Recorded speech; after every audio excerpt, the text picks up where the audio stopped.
Hello friends, अस्सलाम वालेकुम। मैं हूं आसिफ इकबाल और आप देख रहे हो let us learn by Asif sir. इससे पहले हमने परसेंटेज पढ़ा है और कुछ सिंपल क्वेश्चंस पढ़े हैं परसेंटेज के बारे में। तो आज का टॉपिक जो है ये भी परसेंटेज पे ही है, लेकिन इम्पॉर्टेंट टॉपिक है ये, बहुत ही इम्पॉर्टेंट टॉपिक है। इसमें कुछ फार्मूले हमने पहले ही लिखे हैं जो आपको याद रखने हैं। इम्पॉर्टेंट फार्मूले है ये। तो पहले यहाँ पे है इंक्रीज परसेंट। इंक्रीज परसेंट किसके बराबर होता है ये आपको याद रखना है। इंक्रीज परसेंट का मतलब है अगर आपके पास कोई क्वांटिटी है जिसका वैल्यू जो है वो इंक्रीज हो गया है, तो वो कितने परसेंट इंक्रीज हुआ है उसका वैल्यू, वो किसके बराबर होता है। Increase divided by original value into 100%। यानी कि कितना इंक्रीज हुआ है, डिवाइड करना है ओरिजिनल प्राइस क्या था, मल्टीप्लाई करना है 100 और परसेंट लिखना है। तो इससे निकलेगा इंक्रीज परसेंट। और इसी तरीके से डिक्रीज परसेंट जो है, डिक्रीज परसेंट किसके बराबर होता है, इसकी फार्मूला क्या है। डिक्रीज परसेंट का मतलब है अगर आपके पास कोई क्वांटिटी है जिसका वैल्यू जो है वो डिक्रीज हो गया है, जिसका प्राइस जो है वो कम हो गया है, डिक्रीज हो गया है, तो वो कितने परसेंट कम हुआ है आप इस फार्मूला से निकाल सकते हो, डायरेक्ट निकाल सकते हो। यानी कि decrease divided by original value into 100%। बिल्कुल इजी फार्मूले हैं ये दोनों। और तीसरी फार्मूला जो है मोस्ट इंपॉर्टेंट फार्मूला वो ये है। तीसरी फार्मूला है ये आपको याद रखनी है। फिर इन्हीं पे हम कुछ क्वेश्चंस करेंगे, फिर आगे जाके हम और फार्मूले देंगे आपको और क्वेश्चंस करेंगे उन्हीं फार्मूले पे। तो यहाँ पे ये फार्मूला जो है आप एक बार पढ़ लीजिए, इसको बिल्कुल इंपॉर्टेंट है ये। If X percent of A is equal to Y percent of B, अगर एक्स परसेंट ए का किसके बराबर है, Y percent of B, then Z percent of A is equal to, तो जेड परसेंट ऑफ ए किसके बराबर होता है, Y Z divided by X percent of B. अगर हम ऐसे इसको देखेंगे तो हमें समझ में नहीं आ रहा है, समझ में ही नहीं आता है ये है क्या, क्वेश्चन क्या कह रहा है, ये फार्मूला है क्या। तो ये फार्मूला जो है इसको जानने के लिए आप ये क्वेश्चन देख लीजिए, ये क्वेश्चन नंबर फर्स्ट आप देख लीजिए तो आपको ये क्लियर हो जाएगा। देखो क्वेश्चन क्या है। इफ 20% ऑफ ए, अगर 20% ए का, ए आपके पास कोई क्वांटिटी है, if 20% of A is equal to 30% of B, 35% of B, अगर 20% ऑफ ए किसके बराबर है, 35% ऑफ बी के बराबर है, then what percent of B is equal to 40% of A. तो बताओ कौन सा परसेंट बी का कौन सा परसेंट जो है वो किसके बराबर होगा, 40% ऑफ ए के बराबर होगा। फिर से एक बार क्वेश्चन पढ़ते हैं। क्वेश्चन कहता है अगर 20% ए का 20% जो है वो किसके बराबर है, क्वांटिटी बी के 35% के बराबर है ये, ठीक। तो फिर कहता है बताओ बी का कौन सा परसेंट, यानी कि कितना परसेंट बी का जो है, what percent of B is equal to, वो 40% ऑफ ए के बराबर होगा। तो हमने जो फार्मूला ऊपर पढ़ी है डायरेक्ट हम फार्मूला यूज करेंगे यहाँ पे, और फिर मैं आपको दिखाऊंगा एकेडमिकली हम कैसे इसको निकाल सकते हैं। तो पहले इस फार्मूला से कैसे निकालेंगे, यानी कि डायरेक्ट हम कैसे निकालेंगे, 2 या 3 सेकंड्स में कैसे निकाल सकते हैं अगर आपको फार्मूला याद होगी। तो यहाँ पे थोड़ा सा मैंने आपके लिए लिखा है, here X is equal to 20, यानी कि एक्स यहाँ पे 20 है, जैसे अभी हमने यहाँ पे कहा था if X percent of A, तो यहाँ पे है इफ 20% ऑफ ए, इसका मतलब क्या हुआ, इसका मतलब हुआ एक्स का जो वैल्यू है, ये एक्स परसेंट ऑफ ए जो है ये है, फिर यहाँ पे 20% ऑफ ए, मतलब है एक्स इज इक्वल टू 20, यानी कि एक्स का वैल्यू है 20। ए यहाँ पे भी है, यहाँ पे भी है, कोई भी क्वांटिटी हो सकती है। और y जो है, y परसेंट ऑफ b किसके बराबर है, 35% ऑफ b, इसका मतलब है y का वैल्यू यहाँ पे आएगा 35। And z percent of a, हमें निकालना है z परसेंट ऑफ a, हमें पता है यहाँ पे z परसेंट ऑफ a इसके बराबर होता है y divide by x percent of b। लेकिन क्वेश्चन यहाँ पे कहता है व्हाट परसेंट ऑफ b, कौन सा परसेंट b का, इस b का कौन सा परसेंट 40% ऑफ a के बराबर है। तो a के साथ यहाँ पे 40% है, इसका मतलब है z है 40 यहाँ पे। तो ये 3 वैल्यूज आपको याद रखने हैं। यहाँ पे x का वैल्यू है 20, y का वैल्यू है 35 और z का वैल्यू है 40। तो फार्मूला अप्लाई करेंगे। फार्मूला क्या है, फार्मूला ये है z percent of a is equal to Y Z divided by X percent of b। तो यहाँ पे z परसेंट ऑफ a का मतलब है z के बदले 40 आएगा, ये 40 वैल्यू हमने दिया है, 40% of A is equal to किसके बराबर आएगा फिर Y Z divided by X percent of B, Y Z divide by X percent of B के बराबर आएगा।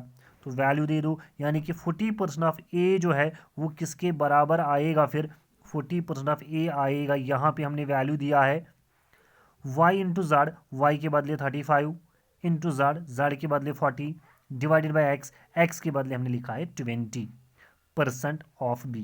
तो ये फार्मूला है, ये बिल्कुल सिंपल है। फिर इसको सिंपलीफाई आप कीजिए, यहाँ पे 20, यहाँ पे हम इसको लिख सकते हैं 20 और 40 जो है आपस में कैंसिल हो जाएगा, यहाँ पे 2 आएगा, 22 ज़ा 40 और 35 इंटू 2 जो है वही आएगा 70% ऑफ बी। तो इसका मतलब है यहाँ पे हम कह सकते हैं इसका वैल्यू आएगा फिर 70% ऑफ बी, यानी कि अगर 20% ऑफ ए जो है वो है 35% of B, then what percent of B, कौन सा परसेंट बी जो है किसके बराबर है 40% ऑफ ए, तो वो आएगा फिर 70% ऑफ बी, यानी कि 40% ऑफ ए जो है वो होगा फिर उस टाइम 70% ऑफ बी। बिल्कुल ईजी है, आप इसको ऐसे भी समझ सकते हो, ये आपके पास एक क्वांटिटी है 20% है ए का, 35% है बी का, तो कौन सा वैल्यू बी का कौन सा वैल्यू होगा, कौन सा परसेंट, कितने परसेंट बी के 40 के बराबर होंगे। यहाँ पे 20 को इसने डबल किया है तो 35 भी डबल होगा, तो 70% आएगा, ऐसे भी आप कह सकते हो। और अगर हम एकेडमिक की बात करेंगे, यानी कि जैसे हम एग्ज़ाम में लिखते हैं तो कैसे हम इसको करेंगे, यहाँ पे आप देख सकते हो ये गिवन है, ये दिया हुआ है 20% ऑफ ए जो है वो 35% ऑफ बी के बराबर है। तो इसका मतलब हुआ 1% जो ए का होगा वो किसके बराबर होगा फिर 35% ऑफ बी डिवाइडेड बाई 20। ये 20 यहाँ पे मल्टीपल में है तो ये डिवाइड में आएगा, ये मल्टीपल में है डिवाइड में आएगा। तो 1% ऑफ ए किसके बराबर आएगा, इन दोनों में से कॉमन फैक्टर जो है कैंसिल कीजिए आप, कॉमन फैक्टर्स कैंसिल करेंगे, 5 4 ज़ा 20 तो 4 आएगा डिनोमिनेटर में, 5 7 ज़ा 35 तो ऊपर 7 आएगा, 7/4% ऑफ बी। इसका मतलब हुआ 1% ऑफ ए जो है वो है 7% ऑफ बी, लेकिन हमें कितना चाहिए 40%, तो 40 जो है दोनों साइड में मल्टीप्लाई करेंगे, लेफ्ट हैंड साइड में मल्टीप्लाई करेंगे तो आएगा 41 ज़ा 40% of A is equal to, और लेफ्ट हैंड साइड में भी इसको मल्टीप्लाई करेंगे, यहाँ पे आएगा 40 इंटू 7/4% ऑफ बी। तो यहाँ पे ये रहेगा 40% ऑफ ए जो है ऐसे ही आएगा, फिर इज इक्वल टू बी ऐसे ही आएगा। तो यहाँ पे 4 1 ज़ा 4, 4 10 ज़ा 40, और यहाँ पे फिर हम इसको सिंप्लीफाई करके कह सकते हैं 7 10 ज़ा 70% ऑफ बी। तो बिल्कुल यहाँ पे आप इसको कर सकते हो, अगर आपको ये फार्मूला याद है खाली 2 मिनट्स में आप इसको कर सकते हो, यानी कि अगर x% ऑफ ए जो है वो किसके बराबर है y% of B, then z% of A किसके बराबर होता है yz divided by x% of B. तो इसको आप डायरेक्ट निकाल सकते हो और आप इसको एकेडमिकली भी निकाल सकते हो। तो अगर आपको ये वीडियो अच्छा लगा तो ज़रूर इसको लाइक शेयर एंड सब्सक्राइब कीजिए। चैनल का नाम है let us learn by Asif sir. यहाँ पे पहले आसिफ इकबाल था तो अब हमने इसको थोड़ा सा चेंज किया है, हमने रखा है let us learn by Asif Iqbal. बिल्कुल बहुत ही इम्पोर्टेंट फार्मूला है ये, तो आप इसको याद रखो। देखिए सेकंड क्वेश्चन है, if the price of shirt is decrease, अगर प्राइस ऑफ शर्ट जो है, प्राइस जो है शर्ट का वो डिक्रीज हुआ है from 80 to 60, from rupees 80 to 60, यानी कि शर्ट का प्राइस जो है वो कम हुआ है। पहले शर्ट का प्राइस था 80, अब शर्ट का प्राइस है 60, then percentage of decrease is, तो आप बताओ कितने परसेंट इसका प्राइस जो है वो डिक्रीज हुआ है। ऑप्शंस आपके पास है, ये आपके पास ऑप्शंस है, बिल्कुल इजी क्वेश्चन है ये। तो अभी हमने यहाँ पे फॉर्मूला पढ़ी है डिक्रीज परसेंट, तो डिक्रीज परसेंट किसके बराबर होता है decrease divided by original value into 100%। तो डिक्रीज कितना हुआ है, कितना डिक्रीज हुआ है, तो पहला प्राइस क्या था, पहले प्राइस था 80, अब कितना है 60, तो डिक्रीज कितना हुआ 80 minus 60 divided by original price क्या था 80 डिवाइडेड बाई 80 आएगा इंटू 100%। तो यहाँ पे 80 माइनस 60 जो है वो 20 आएगा डिवाइडेड बाई 80 इंटू 100%, और यहाँ पे ये 0 और 0 कैंसिल हो जाएगा, तो यहाँ पे आएगा 80 माइनस 60 वो बनेगा 20, और ये 20 आएगा, फिर नीचे आएगा 8 इंटू 10 क्योंकि 0 और 0 कैंसिल हो जाएगा, तो वो आएगा 20 डिवाइडेड बाई 8 इंटू 10%। इसको फिर से सिंप्लीफाई करेंगे, नीचे कॉमन फैक्टर्स कैंसिल करेंगे, 2 4 ज़ा 8, 2 5 ज़ा 10, तो ये आएगा 20 डिवाइड बाई 4 इंटू 5%। यहाँ पे फिर से इसको कॉमन फैक्टर्स कैंसिल करेंगे, 4 1 ज़ा 4, 4 5 ज़ा 20, 5 इंटू 5 आएगा 25%। तो इसका मतलब हुआ 25%, 25% इसका प्राइस जो है वो डिक्रीज हुआ है। तो अभी ऊपर हमने पढ़ा था ये, यहाँ पे मैंने पहले ही कहा है, ये फॉर्मूला इसमें हमने यूज़ की है। डिक्रीज परसेंट किसके बराबर होता है, decrease divided by original value into 100। और यहाँ पे आपने इसका क्वेश्चन देखा है, बिल्कुल इजी क्वेश्चन है, और ऐसे ही क्वेश्चन वहाँ पे आएंगे। क्यों? क्योंकि क्लास 4th का एग्ज़ाम है, इसकी बेस है 10th और 12th, इससे पहले भी मैंने कहा है, तो वहाँ पे बेस 10th 12th है, बिल्कुल इजी क्वेश्चंस आएंगे। और आप देख लीजिए ये क्वेश्चन जो है बिल्कुल इजी है, ऐसे ही क्वेश्चंस वहाँ पे आएंगे। If the price of a shirt decrease from 80 to 60, अगर शर्ट का प्राइस कम होता है 80 से 60 तक, तो आप बताओ परसेंटेज ऑफ डिक्रीज कितना है। तो ये फार्मूला आपको याद रखनी है, यानी कि डिक्रीज परसेंट किसके बराबर होता है, decrease divided by original value into 100। तो डिक्रीज कैसे निकालते हैं हम, यानी कि कितना कम हुआ है, पहले 80 था अब 60 है, तो 80 में से 60 कम करेंगे, इसका मतलब है 20, तो यहाँ पे हमने वो लिखा है 20, ये हमने एक्सप्लेन भी किया है, बिल्कुल इजी क्वेश्चन है। नेक्स्ट क्वेश्चन देख लेते हैं हम यहाँ पे, नेक्स्ट क्वेश्चन क्या है, देख लीजिए question number 3। Marks in a test increase from 20 to 30, then percentage of increase is. Marks जो है एक टेस्ट में वो इंक्रीज हो जाते हैं फ्रॉम 20 टू 30, यानी कि एक टेस्ट लिया गया है जिसमें से पहले मार्क्स थे 20, फिर दूसरा टेस्ट लिया गया है उसमें मार्क्स इंक्रीज हो गए फ्रॉम 20 टू 30, यानी कि पहले टेस्ट में 20 आए थे फिर 30 आए हैं, तो इंक्रीज हुए हैं, मार्क्स जो है वो इंक्रीज हुए हैं। अब क्वेश्चन कह रहा है then percentage of increase is, आप बताओ कितने परसेंट इसके मार्क्स इंक्रीज हो गए हैं। तो बिल्कुल इजी क्वेश्चन है, आपके पास ये ऑप्शंस है, ये आपके पास ऑप्शंस है, तो हम कहेंगे हमारे पास फार्मूला ये है, इंक्रीज परसेंट किसके बराबर होता है, increase divided by original value into 100%। तो इसका मतलब क्या हुआ, इंक्रीज हमें निकालना है, यानी कि कितना इंक्रीज हुआ है, 30 माइनस 20, ये 30 माइनस 20 डिवाइडेड बाई ओरिजिनल, यानी कि ओरिजिनल वैल्यू क्या था, वो 20 था, यानी कि पहले कितने मार्क्स थे, वो 20 थे, तो 30 माइनस 20 जो है वो आएगा 10 डिवाइडेड बाई 2, क्यों लिखा है यहाँ पे, क्योंकि 10 2 ज़ा 20, 10 10 ज़ा 100, यहाँ पे 10 लिखा है, तो ये आएगा फिर 2 5 ज़ा 10, 5 10 ज़ा 50, तो 50% इसके मार्क्स जो है वो इंक्रीज हुए हैं, 50% मार्क्स इसके इंक्रीज हुए हैं। यहाँ पे ये क्वेश्चन नंबर 3 था। इसके बाद में आप देख लीजिए एक और फार्मूला है, ये बिल्कुल इंपॉर्टेंट फार्मूला है, ज़बरदस्त फार्मूला है ये, देख लीजिए इजी है लेकिन इंपॉर्टेंट है। When a number is increase और decrease by y%, then the new number is, आपके पास कोई नंबर है, व्हेन ए नंबर x आपके पास एक नंबर है, इसको हमने इंक्रीज किया है या डिक्रीज किया है बाई y%, आपके पास कोई नंबर है आपने उसको इंक्रीज किया है या डिक्रीज किया है by y%, then the new number is, तो नया नंबर जो आपके पास बनेगा वो क्या होगा, वो किसके बराबर होगा, तो वो किसके बराबर होगा, यहाँ पे आप देख सकते हो उसकी फार्मूला है x plus minus y% of x, और यहाँ आप कहोगे इसको सिंप्लीफाई करके हम ऐसे भी लिख सकते हैं 100 plus minus Y into X divided by 100।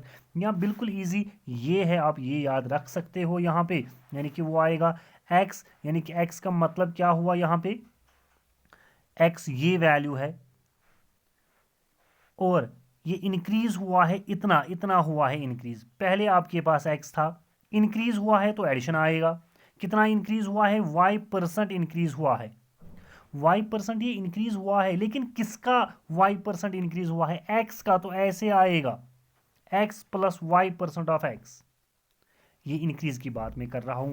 अगर हम कहेंगे एक नंबर x है वो डिक्रीज हुआ है, तो ऐसे आएगा x minus Y percent of x, तो ये आपको यहाँ पे याद रखना है। यहाँ पे हम देखेंगे क्वेश्चन, हम देख लेंगे, आप फार्मूला जो है नोट कीजिए और याद कीजिए इसको। क्वेश्चन देख लेते हैं, यहाँ पे आपको ज़्यादा क्लियर हो जाएगा। ये जो हमारे पास फार्मूला ए क्वेश्चन है related to the above formula, वो ये है, इफ़ 200 इज इंक्रीज्ड बाई 15%, अगर 200 जो है ये इंक्रीज हो गया है by 15%, then new number is, बताओ नया नंबर क्या है। आपके पास 200 है, ये 200 जो है ये इंक्रीज हो गया है, ज़्यादा हो गया है बाई 15%, 15% ये ज़्यादा हो गया है, तो नया नंबर वहाँ पे आएगा ना, वो नया नंबर क्या है। तो हम देख लेंगे यहाँ पे, एक तो हमारे पास पहले 200 था, फिर इंक्रीज हुआ है, इंक्रीज का मतलब है ऐड करेंगे 15, कितना ऐड करेंगे 15%, ये है 15 और परसेंट, लेकिन 15% किसका, जो आपके पास 200 था, तो यही आएगा यहाँ पे, शाबाश, यहाँ पे यही आएगा 200 प्लस 15% ऑफ 200, यानी कि x प्लस वाई, वाई यहाँ पे है 15, x यहाँ पे है 200, परसेंट ऑफ x, x के बदले फिर से 200, तो ये 200 जो है ऐसे ही हमने लिखा है, प्लस 15 ऐसे ही लिखा है, परसेंट के बदले 1 डिवाइडेड बाई 100 आ गया है, और इंटू है 200।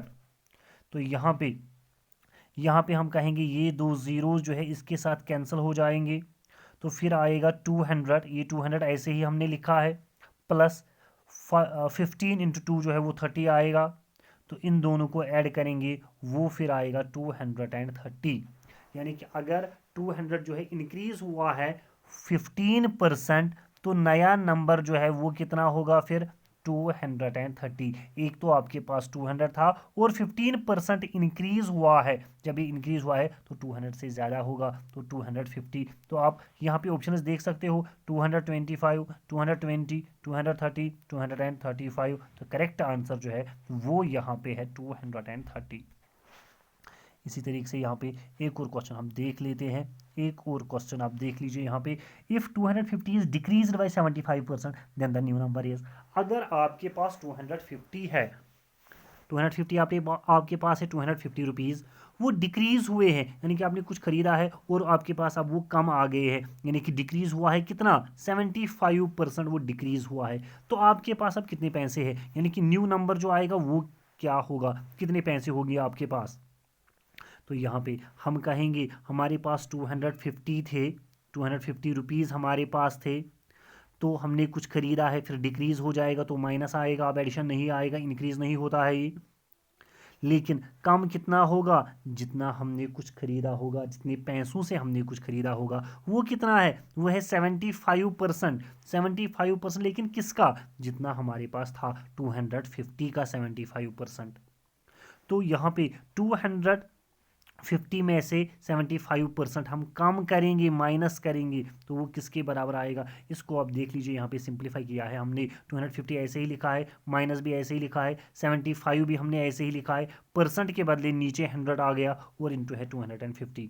तो यहाँ पे 100 और 250 जो है इसके बीच में कॉमन फैक्टर जो है हमने कैंसिल किए हैं, तो हमने यहाँ पे कैसे किया है, इसको 10 से कॉमन फैक्टर्स के कैंसिल किए हैं, तो ये आएगा 250 माइनस 75 डिवाइडेड बाई 2, 50 टू ज़ा आएगा 100, और 50 को मल्टीप्लाई करेंगे 5 से तो वो आएगा 250। तो इसका मतलब हुआ ये 250 जो है ऐसे ही आ गया, और नेगेटिव भी ऐसे ही आएगा माइनस, फिर यहाँ पे 75 डिवाइडेड बाई 2 जो है 75 डिवाइड बाई 2 इंटू 5, इसको सिंप्लीफाई करके क्या आता है 187.5, इन दोनों को सब्ट्रैक्शन करो वो आ जाता है 62.5, तो इसका आंसर जो है वो है 62.5, बिल्कुल सिंपल है ये। तो ये आप देख लीजिए, इसके बाद में आगे फिर से हम ये कुछ क्वेश्चंस पढ़ेंगे, यानी कि ये कुछ फार्मूले हम पढ़ेंगे और इसके रिलेटेड कुछ क्वेश्चंस पढ़ेंगे। यहाँ पे ये वीडियो बड़ा बन जाएगा, मुझे लग रहा है इतना काफ़ी है आज जो हमने पढ़ा है। एक तो हमने ये फार्मूला यहाँ पे पढ़ी है कि अगर हमारे पास एक नंबर इंक्रीज या डिक्रीज हो जाता है तो नया नंबर क्या बन जाता है, बिल्कुल ईजी क्वेश्चन है। और हमने पढ़ा है यहाँ पे इंक्रीज परसेंट और डिक्रीज परसेंट। तो अगर आपको ये वीडियो अच्छा लगेगा तो लाइक, शेयर और सब्सक्राइब करना ना भूलिएगा। चैनल का नाम है let's learn by Asif Iqbal, और आपको आज ही इंशाल्लाह और एक वीडियो मिलेगा परसेंटेज पे, शाम को मिलेगा वो इंशाल्लाह। तब तक के लिए अल्लाह हाफिज़।